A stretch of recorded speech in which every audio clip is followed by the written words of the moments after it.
નમસ્કાર વિદ્યાર્થી મિત્રો, લેક્ચર નંબર 2માં આજે આપણે જોઈશું સબ્જેક્ટ ઇલેક્ટિવ ફિઝિક્સ 07 ઇન્સ્ટ્રુમેન્ટ્સ એમાં યુનિટ 2 જીએમ કાઉન્ટર વિશે આપણે લેક્ચર નંબર 1માં એનો સિદ્ધાંત અને કઈ રીતે કાર્ય કરે છે એ જોયું.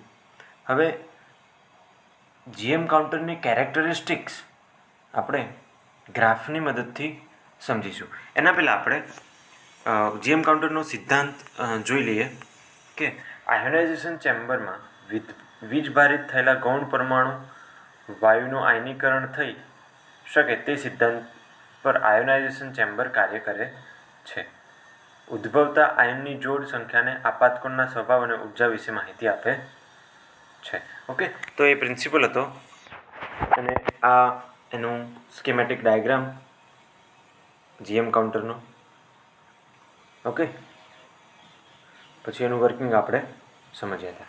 હવે આપણે સમજીશું કે કેરેક્ટરિસ્ટિક્સ ઓફ જીએમ કાઉન્ટર એટલે કે વિશિષ્ટ લાક્ષણિકતાઓ આલેખ દ્વારા આપણે સમજીશું. બરાબર છે. હવે વાયુમાં જુદા જુદા વોલ્ટેજ આપણે લાગુ પાડીએ, જ્યારે ચેમ્બરમાં વાયુ ભરેલો હશે તો ત્યારે આપણે શું લાગુ પાડીશું? જુદા જુદા વોલ્ટેજ લાગુ પાડીશું ત્યારે અંદરના વાયુનું આયોનાઇઝેશન, આયનનું રિકોમ્બિનેશન શું થશે એના વિશે આપણે ચર્ચા કરીશું. ઓકે, તો અહીંયા આપણને એક ગ્રાફ દર્શાવે છે, applied versus voltage versus pulse size.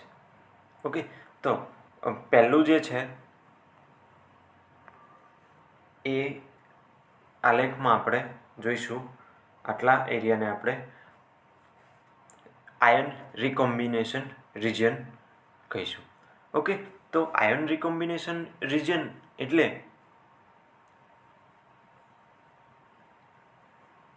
એ સમજતા પહેલાં આપણે એના અલગ અલગ પાર્ટ વિશે જોઈ લઈએ. તો આટલા વોલ્ટેજ સુધી શું હશે?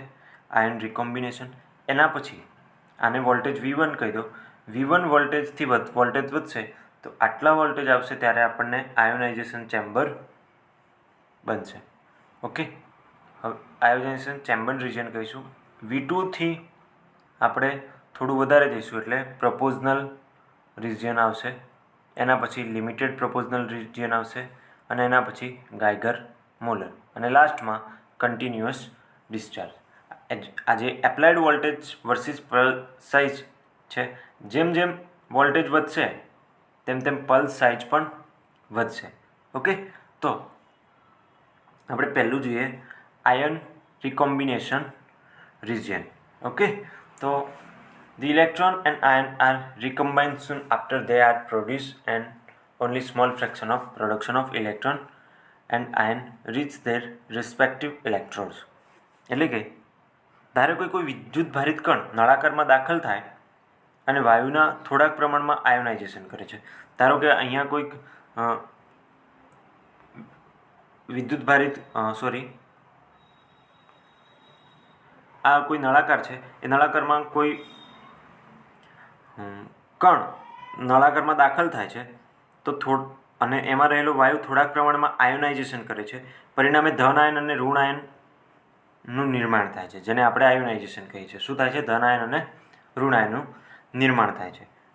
હવે કોઈ પણ પ્રકારનો વોલ્ટેજ લાગુ ન પાડવામાં આવે તો પણ આયન રિકમ્બાઇન થશે અને પરિણામે કેપેસિટર પર વિદ્યુત ભાર ઉત્પન્ન થતો નથી. એટલે કે આજે આયન છૂટા પડે. અહીંથી જુઓ આ ફર્સ્ટ ફિગરમાં ઉપરની, તો કે અહીંયા કોઈ કણ હતો, અહીંયા ઇલેક્ટ્રોનને લીધે આ શું થયું? તો કે આયન, આ ધન આયન અલગ પડ્યો અને આ બે ઇલેક્ટ્રોન છૂટા પડ્યા એટલે આયોનાઇઝેશન થયું. પણ હવે જો કોઈ એનર્જી આપ્યા વગર પણ આ આયન શું થશે?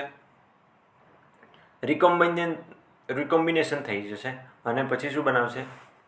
કણ બની જશે પાછું. એટલે આપણને ચાર્જ વિદ્યુત પ્રવાહ મળશે નહીં. જ્યારે વોલ્ટેજ વધારવામાં આવે ત્યારે કેટલાક ધન આયન, હવે વોલ્ટેજ વધારીએ તો કેટલાક ધન આયન સિલિન્ડર તરફ આગળ વધે છે અને તેટલી જ સંખ્યામાં ઋણ આયન મધ્યમાં રહેલા વાયરના ઇલેક્ટ્રોડ પર પહોંચે છે. કેમ? કારણ કે આપણે આ સિલિન્ડર છે, તો સિલિન્ડરમાં આપણને જે મેટલ છે સિલિન્ડર, તો સિલિન્ડરને આપણે શેને લીધે કેથોડ તરીકે કીધું છે અને આને એનોડ. એટલે ઇલેક્ટ્રોન ઓબ્વિયસલી એનોડ તરફ આકર્ષાવાના અને ધન આયન જે છે એ કેથોડ તરફ આકર્ષે. એટલે કે ધન આયન એ મેટલ કેસ ઉપર મેટલનો જે નળાકાર છે એના તરફ આકર્ષાશે અને ઇલેક્ટ્રોન છે એ વચ્ચે જે ઇલેક્ટ્રોડ રાખ્યો છે આપણે એના તરફ આકર્ષાશે. ઓકે, ચાલો.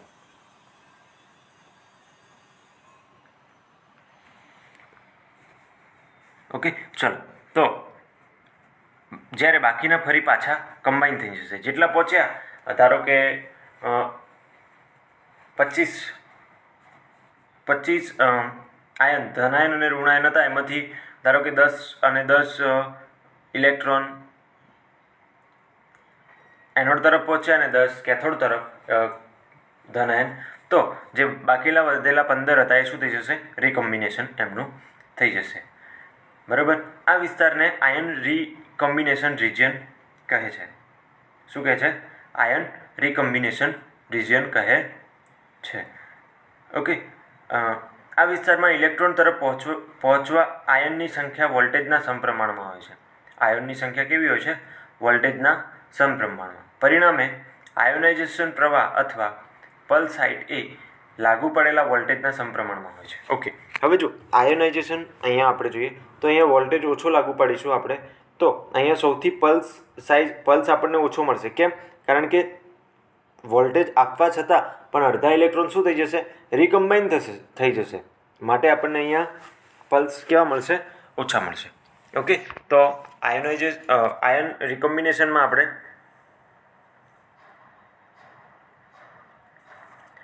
જોયું કે આયનનું રિકોમ્બિનેશન થઈ જશે, માટે આપણને પલ્સ હાઇટ ઓછી મળશે. હવે આજે ઇલેક્ટ્રોડ પર જે આયન પહોંચે છે એ કોના સમપ્રમાણમાં હશે? તો વોલ્ટેજના સમપ્રમાણમાં હશે. પરિણામે આયોનાઇઝેશન પ્રવાહ અથવા પલ્સ હાઇટ એ લાગુ પડેલા વોલ્ટેજના સમપ્રમાણમાં હશે. એટલે કે જે આપણને આયોનાઇઝેશન પ્રવાહ મળશે એ વોલ્ટેજના સમપ્રમાણમાં હશે. તો આપણે કેટલો વોલ્ટેજ આપ્યો છે એના. ઓકે, હવે એના પછી છે આયોનાઇઝેશન ચેમ્બર રિજિયન. શું છે? Ionisation chamber region. The ionization chamber is the simplest of the all gas filled radiation detector and widely used for detection and measurement of certain type of ionization, X-ray, gamma and beta particles.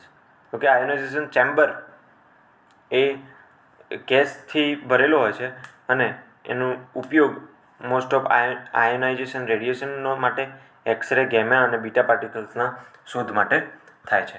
હવે એ સમજીએ તો આપણે જે અહીંથી voltage જ્યારે V1 voltage કીધો હતો આને સ્ટાર્ટિંગમાં, અને આ V2.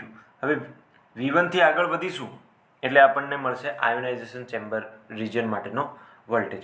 આ વોલ્ટેજ આગળ રિકોમ્બિનેશન દ્વારા ગુમાવતા આયોનની સંખ્યા અવગણી શકાય તેટલી હોય છે અહીં, અને બધા જ ઇલેક્ટ્રોન મધ્યમાં આવેલા ઇલેક્ટ્રોડ તરફ ખેંચાય છે અને આયોનાઇઝેશન પ્રવાહ ચોક્કસ કિંમત ધારણ કરે છે. આયન રિકમ્બિનેશનમાં શું થતું હતું કે અડધા ઇલેક્ટ્રોન, અમુક ચોક્કસ ઇલેક્ટ્રોન જ ચોક્કસ આયન જ પોતાના ઇલેક્ટ્રોડ તરફ જઈ શકતા હતા અને બીજા બાકીના રિકમ્બાઇન થઈ જતા હતા. પણ હવે આપણે વોલ્ટેજ શું કર્યો છે? વધાર્યો છે. વોલ્ટેજ શું કર્યો છે?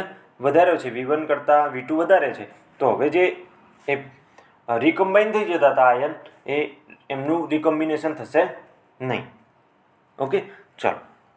તો બધા જ ઇલેક્ટ્રોન મધ્યમાં રહેલા ઇલેક્ટ્રોડ તરફ પહોંચશે અને ધન આયન એ જે ગેસ પીટેડ આપણે જેને કેથોડ તરીકે કીધું હતું એના તરફ પહોંચશે. બરાબર છે? તો અહીં આપણને ચોક્કસ આયોનાઇઝેશન પ્રવાહ મળશે. જ્યારે વોલ્ટેજ V1 કરતાં વધારવામાં આવે ત્યારે આયન પેર એ પોતાના ઇલેક્ટ્રોડ તરફ ઝડપથી જશે. જ્યારે વોલ્ટેજ V1 કરતાં વધારવામાં આવે ત્યારે આયન પેર એ પોતાના ઇલેક્ટ્રોડ તરફ ઝડપથી જશે અને લગભગ આયન પેરમાંના બધા જ આયન ઇલેક્ટ્રોન તરફ પહોંચે છે. પરિણામે આભાસી રીતે આયનનું રિકોમ્બિનેશન થતું નથી. અહીંયા આયનાઇઝેશન ચેમ્બરમાં આપણને કોઈપણ પ્રકારનું આયનનું રિકોમ્બિનેશન મળતું નથી. ઓકે, આથી આયોનાઇઝેશન પ્રવાહ વોલ્ટેજ V2 સુધી આપેલ વિદ્યુત સ્થિતિમાનથી સ્વતંત્ર રહે છે અને V2 વોલ્ટેજ આગળ વાયુની અંદર રહેલા પરમાણુ સાથે આયનની અથડામણ થવાથી ગૌણ ઇલેક્ટ્રોન ઉદ્ભવે છે. આવા વિસ્તારને આયોનાઇઝેશન ચેમ્બર કહે છે અથવા સેચ્યુરેટેડ રિજિયન પણ કહે છે. ઓકે, ચાલો અહીંયા આપણને જોઈએ, આકૃતિમાં સમજીએ તો આ જુઓ, આ એક કોઈ નળાકાર છે, એમાં આ કેથોડ છે અને આ વચ્ચેનો વાયર અહીંયા સાઈડમાં આપેલો છે, આ એનોડ છે. તો હવે શું થશે, જેમ વોલ્ટેજ વધારીશું તેમ આયન ક્રિએટ થશે અને આ આયન છે એ ધન આયન એ કેથોડ તરફ અને ઋણ આયન એ એનોડ તરફ આકર્ષાશે. હવે અંદર રહેલા ગેસના વાયુ છે પરમાણુ કે અણુ એ શું કરશે, એમની અથડામણ આયનો સાથે થશે અને ગૌણ ઇલેક્ટ્રોન એ ઉત્પન્ન કરશે. બરાબર, ગૌણ ઇલેક્ટ્રોન ઉત્પન્ન કરશે એટલે આપણને પ્રવાહ પણ વધારે મળશે. બરાબર છે. આને આપણે આયોનાઇઝેશન ચેમ્બર રિજિયન અથવા સેચ્યુરેટેડ રિજિયન પણ કહી શકીએ. ઓકે, એના પછી થર્ડ છે પ્રપોઝનલ કાઉન્ટર રિજિયન.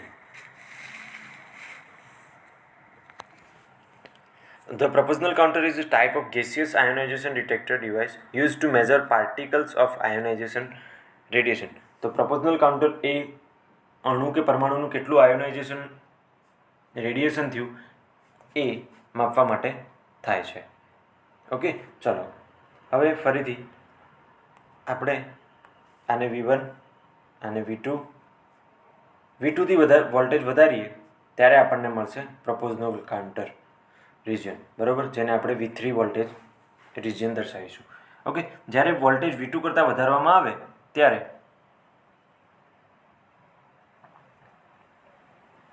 આયનીકરણ રહેલા પ્રાથમિક ઇલેક્ટ્રોન એ ફરીથી અથડામણ દ્વારા વધારાનું આયોનાઇઝેશન કરી ઇલેક્ટ્રોન ઉત્પન્ન કરે છે. પ્રાથમિક ઇલેક્ટ્રોન એ ફરીથી અથડામણ દ્વારા વધારાનું આયોનાઇઝેશન ઉત્પન્ન કરે છે. એક્સ્ટ્રા આયોનાઇઝેશન અહીંયા એડ થશે પ્રપોઝનલ કાઉન્ટર રિજિયનમાં. દરેક પ્રાથમિક ઇલેક્ટ્રોનને થોડાક પ્રમાણમાં વિદ્યુત પ્રવાહ ઝડપથી વધારો થાય તેને અને આવા પ્રકારના તમામ સેકન્ડરી ઇલેક્ટ્રોન સેન્ટ્રલની એટલે કે વચ્ચે ઇલેક્ટ્રોડની નજીક હોય છે. V2 અને V3 વોલ્ટેજની વચ્ચે આયન પેરની સંખ્યા પ્રારંભિક આયનીકરણની સમપ્રમાણમાં હોય છે. પરિણામે આવો રિજિયન પ્રપોઝનલ કાઉન્ટર રિજિયન તરીકે ઓળખાય છે. V2 અને V3 વોલ્ટેજની વચ્ચે આયન પેરની સંખ્યા પ્રારંભિક આયનીકરણને સમપ્રમાણમાં હોય છે. પ્રારંભિક આયનીકરણના સમપ્રમાણમાં હોય છે. પરિણામે આ રિજિયનને શેના તરીકે ઓળખાય છે, પ્રપોઝનલ કાઉન્ટર તરીકે ઓળખાય છે. આવા પ્રકારના રિજિયનમાં પલ્સ હાઇટ એ ચેમ્બરમાં રહેલા પ્રાથમિક ઇલેક્ટ્રોનના આયનીકરણ દ્વારા ગુમાવાતી ઉર્જાના સમપ્રમાણમાં હોય છે. આ રિજિયનમાં પલ્સ હાઇટ એ ચેમ્બરમાં રહેલા પ્રાથમિક ઇલેક્ટ્રોન દ્વારા આયનીકરણ દ્વારા ગુમાવેલી ઉર્જાના સમપ્રમાણમાં હોય છે. ઓકે, તો અહીંયા ડિસ્કસ કરીએ આપણે પ્રપોઝનલ કાઉન્ટર રિજિયનની. એના પછી છે રિજિયન 4 છે કે રિજિયન 4 જેને આપણે લિમિટેડ પ્રપોઝનલ કાઉન્ટર પણ કહીશું. ઓકે, તો V3 કરતાં વધારે વોલ્ટેજ એ વોલ્ટેજ ગેસ મલ્ટિપ્લિકેશન ઇફેક્ટમાં બહુ ઝડપી અને સતત રીતે વધારો થાય છે. હવે અહીંયા નવો શબ્દ આવ્યો કે મલ્ટિપ્લિકેશન ફેક્ટર. તો N એ એનોડ પથ પર પ્રાઇમરી જનરેટેડ ઇલેક્ટ્રોનની સરેરાશ સંખ્યા છે. બરાબર, જેનું સૂત્ર છે m⁻²n. આ શું દર્શાવે છે? મલ્ટિપ્લિકેશન ફેક્ટર, જ્યાં એન એ એનોડ પથ પર પ્રાઇમરી જનરેટેડ ઇલેક્ટ્રોનની સરેરાશ સંખ્યા દર્શાવે છે. ઓકે, ચલો હવે એના પછી છે રિજિયન 5 ગાયગર મોલર કાઉન્ટર રિજિયન. તો V4 કરતાં વધારે વોલ્ટેજ એ આયોનાઇઝેશન વિદ્યુત પ્રવાહ બહુ વધારે પ્રમાણમાં મળે છે અને શરૂઆતના આયનની સંખ્યા અને ઉર્જાથી સ્વતંત્ર હોય છે. હવે ગાયગર મોલર રિજિયન આપણે આને V1, V2, V3, V4થી વધારે વોલ્ટેજ આપીએ ત્યારે આપણને, ધારો કે એને આપણે V5 કહી દઈએ, તો V5 વોલ્ટેજમાં આપણને શું મળશે? ગાયગર મોલર કાઉન્ટર. શું મળશે? Counter region. અહીંયા V4 કરતાં વધારે વોલ્ટેજ આપતા આયોનાઇઝેશન વિદ્યુત પ્રવાહ બહુ વધારે પ્રમાણમાં મળે છે અને શરૂઆતના આયનની સંખ્યા અને ઉર્જાથી સ્વતંત્ર હોય છે. બરોબર છે, જેનો ઉપયોગ આપણા ઇન્સ્ટ્રુમેન્ટમાં થાય છે, ગાયગર મોલર રિજિયન. હવે એના પછી છે કન્ટિન્યુઅસ ડિસ્ચાર્જ. તો આલેખ V5, આલેખમાં આપણે આજે V5 છે એનાથી વધારે વોલ્ટેજ વાળા વિસ્તારને શું કહીશું આપણે? કન્ટિન્યુઅસ ડિસ્ચાર્જ રિજિયન કહીશું. ઓકે, તો આજના લેક્ચરમાં આપણે કેરેક્ટરિસ્ટિક્સ ઓફ GM કાઉન્ટર, લાક્ષણિકતાઓ ગ્રાફ ઉપરથી સમજ્યા. એને આપણે 6 ભાગમાં ડિવાઈડ કર્યું. તો ion recombination region, ion chamber, ionization chamber, 3 proportional region, limited proportional region, Geiger Muller region અને કન્ટિન્યુઅસ ડિસ્ચાર્જ રિજિયન. ઓકે, તો અહીંયા આપણે આનો વોલ્ટેજ V1 હશે કોઈક, આનો વોલ્ટેજ V2. V1માં સૌથી ઓછો પલ્સ મળશે, V2માં V1 આયન રિકોમ્બિનેશન કરતાં વધારે મળશે. પછી પ્રપોઝનલમાં પણ શું મળશે? V2 કરતાં થોડો વધારે, એટલે કે આયોનાઇઝેશન ચેમ્બર કરતાં વધારે મળશે. એના પછી લિમિટેડમાં પણ V3 કરતાં વધારે મળશે અને ગાયગર મોલરમાં સૌથી વધારે મળશે. ઓકે, ચલો એમાં આપણે મેઇનલી આપણે એને 4 પાર્ટમાં ડિવાઈડ કર્યું. Ion recombination region, ionization chamber region, proportional counter region, Geiger Muller counter region. એમાં આયોનાઇઝેશન રિકોમ્બિનેશન રિજિયન વિશે આપણે જોયું કે આયનમાં કન્વર્ટ થશે. અણુ જે કણ છે આપણો એ થોડા સમય પછી અડધા જેમાંથી આયન એ છે પોતપોતાના ઇલેક્ટ્રોડ તરફ આકર્ષાશે. ધન આયન હશે તો કેથોડ તરફ અને ઋણ આયન હશે તો એનોડ તરફ, અને થોડા જે ઇલેક્ટ્રોન છે ફરીથી રિકમ્બાઇન થઈ જશે. આયોનાઇઝેશન ચેમ્બર રિજિયનમાં થોડો વોલ્ટેજ વધારે હશે એટલે આયોનાઇઝેશન રિકોમ્બિનેશન રિજિયન કરતાં આપણને વધારે પલ્સ મળશે. એના પછી proportional counter region. The proportional counter region is type of gaseous ionization ritual. હવે અહીંયા આ જે proportional counter region છે એ આપણને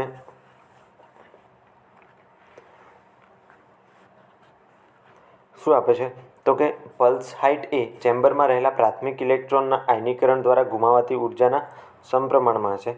એના પછી છે ગાયગર મોલર કાઉન્ટર. તો ગાયગર મોલર કાઉન્ટર એ આપણા એક્સપેરિમેન્ટ, જે આપણું ઇન્સ્ટ્રુમેન્ટ છે GM કાઉન્ટર, એ આ રિજિયનમાં ઓપરેટ થાય છે. It is use for detect gamma radiation, X ray and alpha and beta particles. It can also be adapted to detect neutrons. એટલે કે આ જે ગાયગર મોલર કાઉન્ટર છે એ ગામા રિજિયન, એક્સ-રે અને આલ્ફા બીટા પાર્ટિકલ્સ માટે એનો ઉપયોગ કરવામાં આવે છે ડિટેક્ટ કરવા માટે. આનાથી આપણે ન્યુટ્રોન પણ ડિટેક્ટ કરી શકીએ છીએ. હવે જે ટ્યુબ છે એમાં ગાયગર મોલર રિજિયનમાં આયનોની જોડ ઉત્પન્ન થાય છે.